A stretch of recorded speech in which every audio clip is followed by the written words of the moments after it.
Before we begin, if you enjoy this journey through time, be sure to like and subscribe.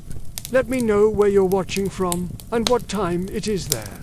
It's always fascinating to see how far this community reaches. Breakfast and the morning, turn off your lights.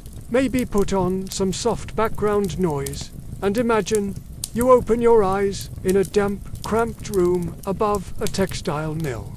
It's 4 a.m. There's no alarm clock. Your mother shouts your name. Your body feels heavy. You're 11 years old, and today you'll work another 15-hour shift. You stumble out of bed, your feet hitting the cold, rough wooden floor. The air is thick with the smell of coal smoke and unwashed bodies. Your siblings are stirring too, all crammed into this tiny space you call home. There is no time for a proper wash, just a quick splash of water on your face from a chipped basin. Breakfast is a meager affair.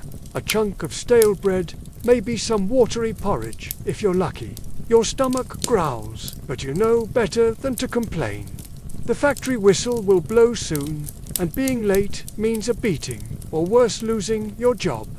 As you step outside, the streets are already alive with activity. Other children, some even younger than you, shuffle along in the pre-dawn gloom. The air is thick with fog and smoke from the countless chimneys dotting the skyline. You can taste the grit on your tongue. The factorized textile mill looms before you, a hulking monster of brick and iron. The noise hits you first, the deafening clatter of hundreds of machines working in unison.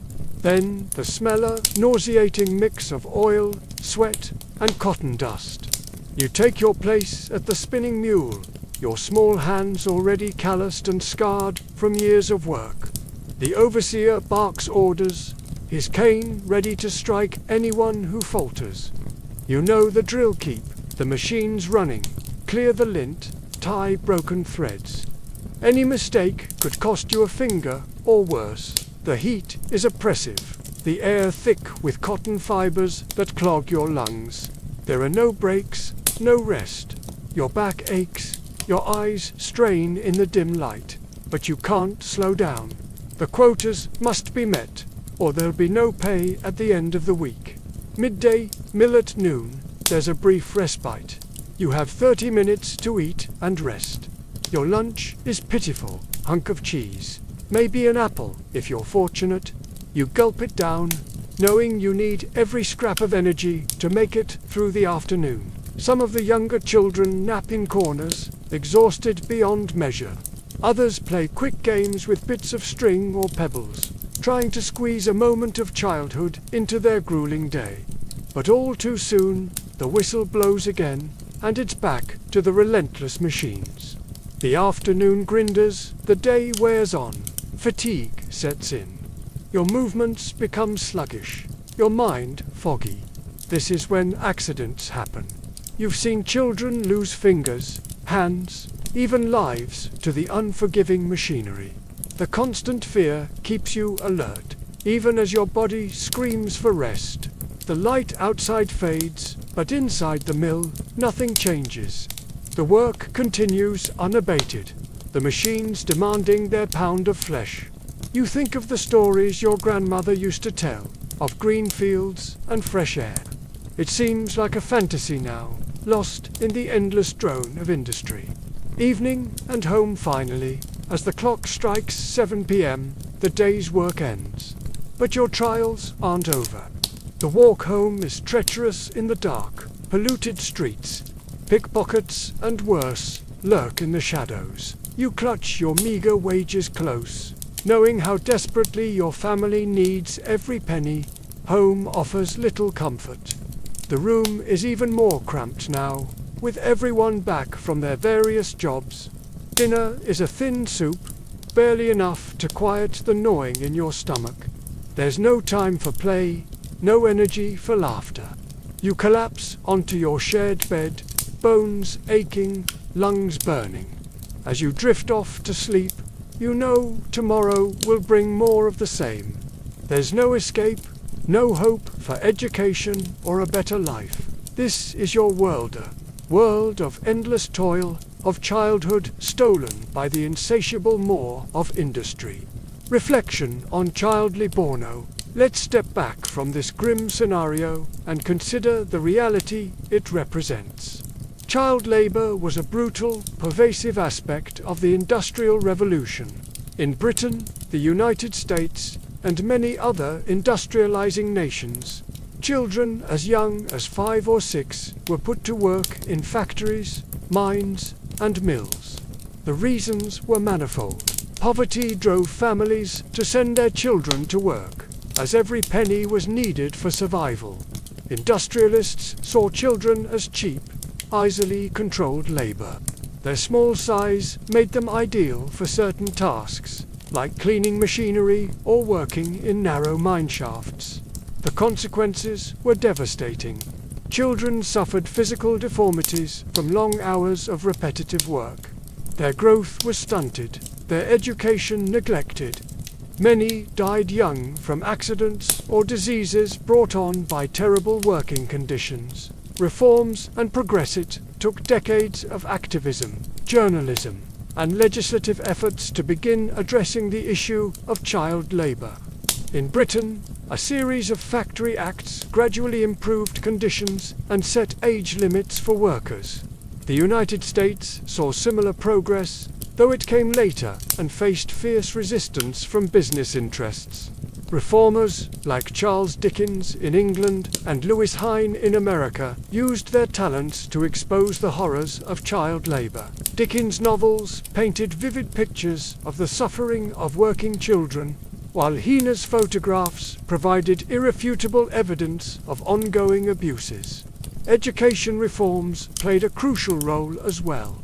As compulsory schooling laws were enacted and enforced, it became harder for factories to employ children full-time. Gradually, the idea that childhood should be a time of learning and play, not grueling labor, took hold in society. The global perspective: while child labor has been largely eradicated in developed nations, it remains a pressing issue in many parts of the world. The International Labour Organization estimates that over 160 million children are still engaged in child labor globally, with nearly half in hazardous work. The causes are complex poverty, lack of access to education, cultural norms, and weak enforcement of labor laws all play a role. In some regions, children work in agriculture or small family businesses, while in others, they're exploited in factories or mines, much like those of the Industrial Revolution. Efforts to combat modern child labor face numerous challenges. Globalized supply chains make it difficult to ensure that products are made without child labor. Economic pressures in developing countries can make families dependent on their children's income. And in conflict zones or areas of extreme poverty, child labor can be seen as a grim necessity for survival. Conclusion: as we reflect on this journey through time, it's crucial to remember that the story of child labor is not just history, it's an ongoing struggle. The progress made in the past 2 centuries is remarkable, but there's still much work to be done. We can all play a part in this ongoing fight, supporting organizations that work to end child labor, being conscious consumers, and advocating for policies that protect children's rights are all ways to make a difference. Remember, every child deserves a childhood of time to learn, play, and grow. As we go about our days, let us carry with us the memory of those children from the past and the awareness of those still suffering today. Together, we can work towards a world where no child has to sacrifice their youth to the demands of labor. Thank you for joining me on this journey through time. If you found this video enlightening, please like, share, and subscribe for more historical explorations. And do not forget to leave a comment letting me know your thoughts and where you're rewatching from. Until next time, keep learning, keep caring, and keep making history. Good evening, everyone. Tonight, we return to a time less often celebrated in history books, but just as merciless. The year 1811, deep in the heart of England's Industrial Revolution. Forget castles, knights, and fairy tale villages. This is a world of soot, smoke, rats, and overwork. And you've just woken up as a factory child in one of the most polluted cities in northern England. The acrid stench of coal smoke fills your lungs as you struggle to open your eyes.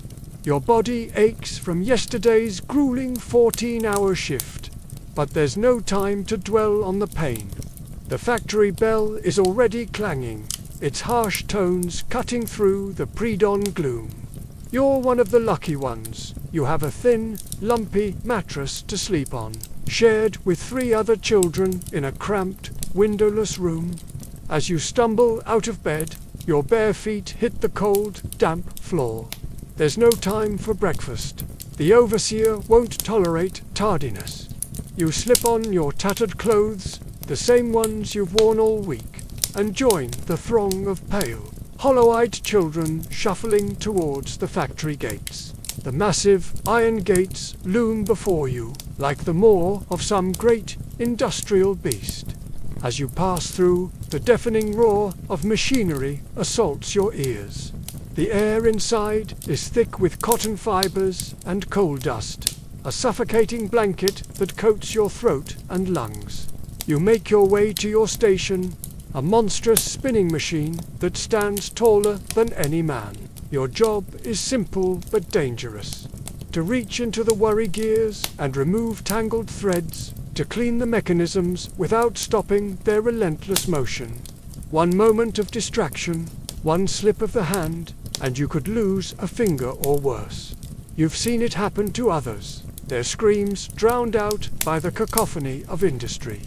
Hours blur together in a haze of monotony and fatigue. Your stomach growls, a constant reminder of the meager gruel that passes for lunch.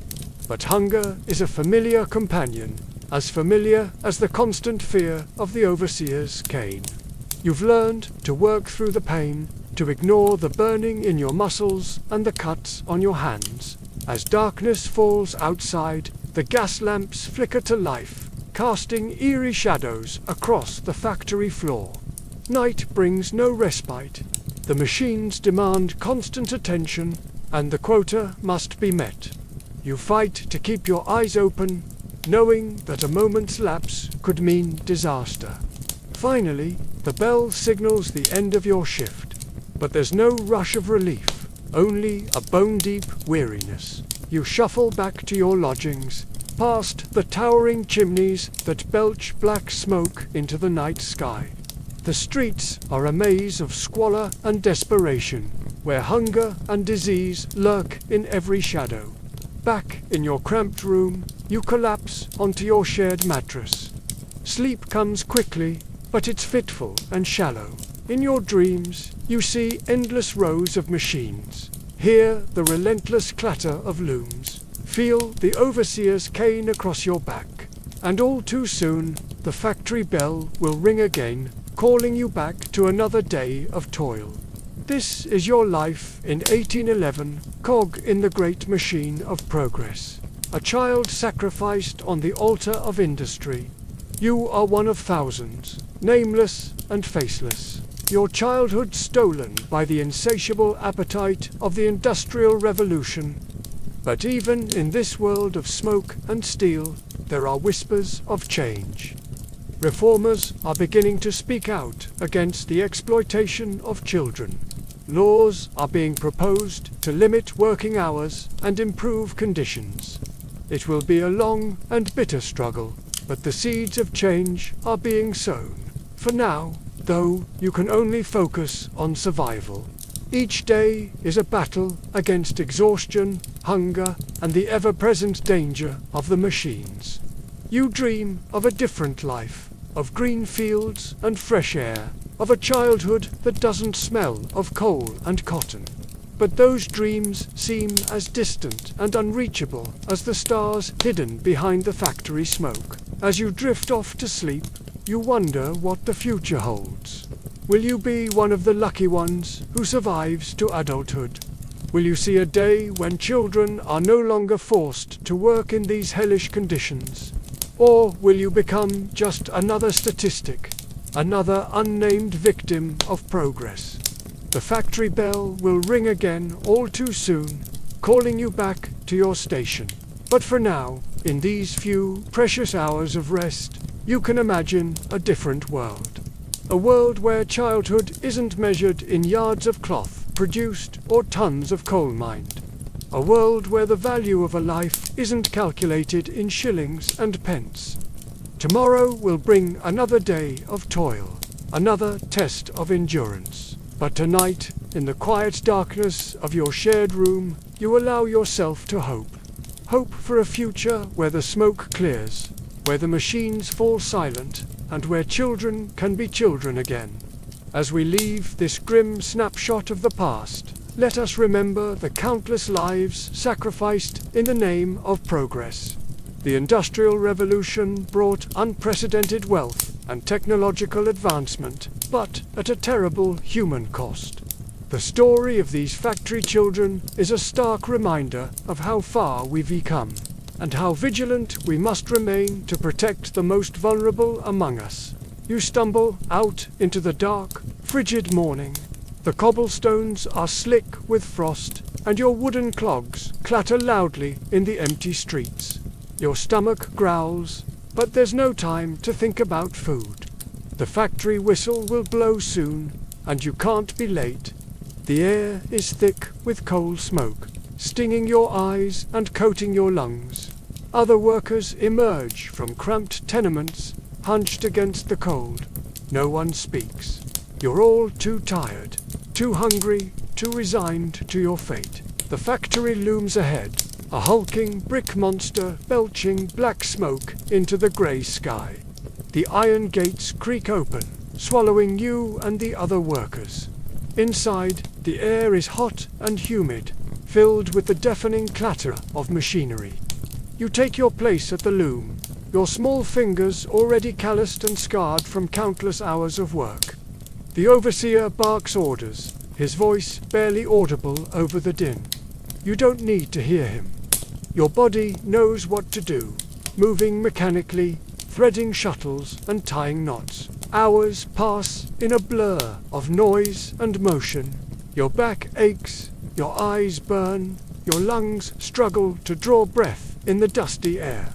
But you can't stop, can't slow down. The quotas must be met, or there'll be no pay. And without pay, there's no food, no rent, no hope of survival. Midday comes, marked only by a brief lull in the machines. You gulp down a meager luncia crust of stale bread and a sip of tepid water. Your stomach still growls, but it's better than nothing. Some of the younger children cry softly, overwhelmed by hunger and exhaustion. The older workers just stare blankly, too beaten down to even feel despair anymore. The machines roar back to life, and you're thrust back into the endless cycle of work. Your mind wanders, dreaming of a different life, of green fields and fresh air, of enough food to fill your belly, of a soft bed and warm blankets. But those are just fantasies. This is your reality day after day, year after year. As the light fades outside, the gas lamps flicker to life, casting eerie shadows across the factory floor. Your eyes strain in the dim light, increasing the risk of mistakes. And mistakes mean punishment, docked wages, or worse. Finally, after what feels like an eternity, the whistle blows. The machines grind to a halt, leaving an eerie silence in their wake. You stumble out into the night, your body aching, your lungs burning. The streets are dark and dangerous, but you're too exhausted to care. You make your way home through narrow alleys and past reeking gutters. The tenement looms ahead, a crumbling testament to poverty and neglect. Inside, the air is thick with the smell of unwashed bodies and boiled cabbage. Your family crowds around a single candle, faces gaunt with hunger. You hand over your meager wages, watching as your mother counts out coins for rent, for food, for the endless debts that never seem to shrink. There's barely enough left for a thin gruel and a crust of bread. As you lie down on your burlap sack, your little brother curled up beside you, you close your eyes and try to forget. Try to ignore the gnawing in your stomach, the ache in your bones, the despair that threatens to consume you. Tomorrow will be the same, and the day after that, and the day after that. This is life in the bakehouse. This is what it means to be poor in a world that values profit over people. This is the reality for countless children, women, and men trapped in a cycle of poverty and exploitation. But even in the darkest times, there's a flicker of hope, a dream of something better, a belief that one day things will change, that one day the world will see the humanity in every worker, every child, every person struggling to survive. Until then, you close your eyes and try to sleep. Tomorrow is another day in the bakehouse, another day of sweat and toil and hunger, another day of survival in a world that seems determined to grind you down. The night wears on, filled with the soft sounds of breathing and the occasional scurry of a rat. You drift in and out of fitful sleep, your body too exhausted to truly rest. Dreams blend with reality visions of endless looms, of burning coal, of empty stomachs and aching limbs. Before dawn, you're awake again. Your body knows the routine, even if your mind longs for more rest. You rise quietly, careful not to wake the others. There's no time for washing just a quick splash of water on your face from the communal bucket. Breakfast is the same as always, a cold potato. If you're lucky, maybe a crust of bread that's more mold than sustenance. Your stomach churns, but you force it down. You'll need every scrap of energy for the long day ahead. As you step out into the pre-dawn gloom, you see other workers emerging from their hovels.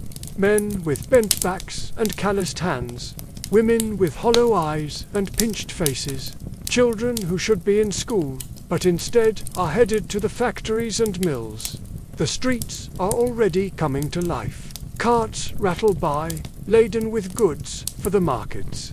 Street sweepers try in vain to clear away the night's accumulation of filth. The air is thick with coal smoke and the stench of open sewers. You join the stream of workers heading towards the factories. The bakehouse looms ahead, a hulking presence that seems to suck the very life from the air around it. The iron gates creak open, swallowing you and the others into its maw. Inside, the heat hits you like a physical force. The air is thick with flour, dust, and the yeasty smell of rising dough. Ovens blaze, their heat making the already stifling air nearly unbearable. You take your place at the kneading table, your hands already moving in the familiar motions. Hours pass in a blur of flour and sweat. Your arms ache from the constant kneading. Your back screams from being bent over the table. Their voices barely audible over the clatter of pans and the roar of the ovens. Midday brings no respite. There's no time for breaks when there are hungry mouths to feed. Not yours, of course, but those of the wealthy who can afford fresh bread every day. You gulp down water when you can, trying to ease the burning in your throat from the flour dust. As the day wears on, fatigue sets in. Your movements become slower, clumsier. Mistakes are made, a loaf burned, a batch of dough over-kneaded. Each error is met with harsh words and the threat of docked wages. You force yourself to focus, to keep moving, even as your body screams for rest. Finally, as night falls, the last loaves are pulled from the ovens. The heat lingers, making the air shimmer. You stumble out into the cool night air, gulping it down like a drowning man gasping for breath.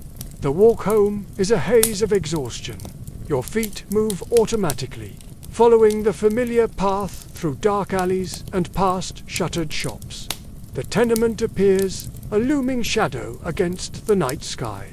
Inside, your family waits. Hungry eyes watch as you hand over your wages, meager payment for a day of back-breaking labor. There's barely enough for a thin soup and a slice of the day-old bread you brought home, the burnt and misshapen loaves. The bakehouse could unsell. As you settle onto your makeshift bed, your body aches in ways you didn't know were possible. But there's no time to dwell on the pain. Sleep is a precious commodity, and morning will come all too soon. This is life in the bakehouse. This is the reality for so many in a world where profit is valued above all else. But even in the depths of exhaustion and despair, there's a flicker of hope, a dream of something better, a belief that one day things will change. Until then, you close your eyes and try to sleep. Tomorrow is another day in the bakehouse, another day of heat and toil and hunger. Another day of survival in a world that seems determined to break you. But you are not broken. Not yet. And as long as there's breath in your body, you'll keep fighting.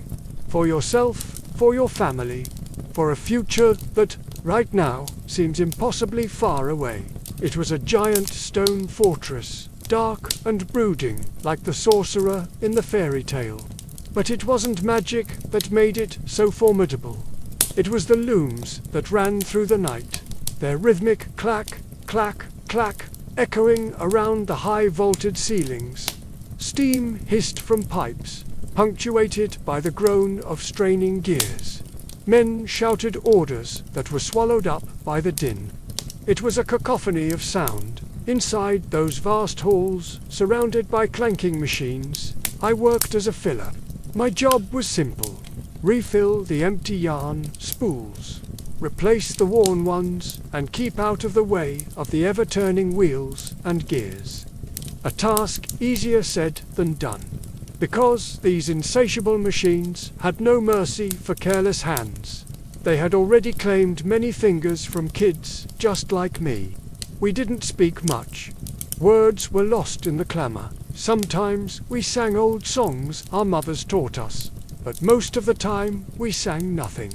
Not even when the sun peeked through the grimy window, casting long shadows on the floor. We were too busy working to lift our heads, or even pause for a moment. The air hung thick and heavy, laden with dust, so fine it was more like smoke than anything else.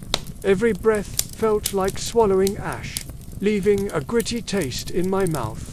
After a few hours, my head pounded and my eyes watered, not from the dust, but from exhaustion.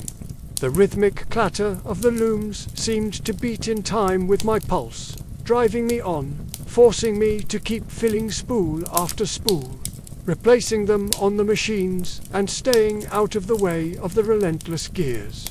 There was no break for us children until noon. By then, my stomach growled with hunger, a hollow ache that echoed in my bones. When the foreman finally gave the order to stop, it wasn't for long. Only a few minutes to catch our breath, maybe a few moments to wipe the grime from our faces and hands. And then it started again. The hiss of steam, the groans of the gears, the clatter of the looms. Sometimes they let us leave the factory floor, file past the overseer's desk, his beady eyes boring into us, counting the minutes, making sure we don't linger. Then into the yard, where a slice of sky showed above the high walls, where we could breathe clean air for a stolen moment, where we could pretend we weren't trapped in a cage of stone and steel. But even there, we couldn't escape the watchful eyes. Rest was a luxury we didn't deserve, a dream we couldn't afford.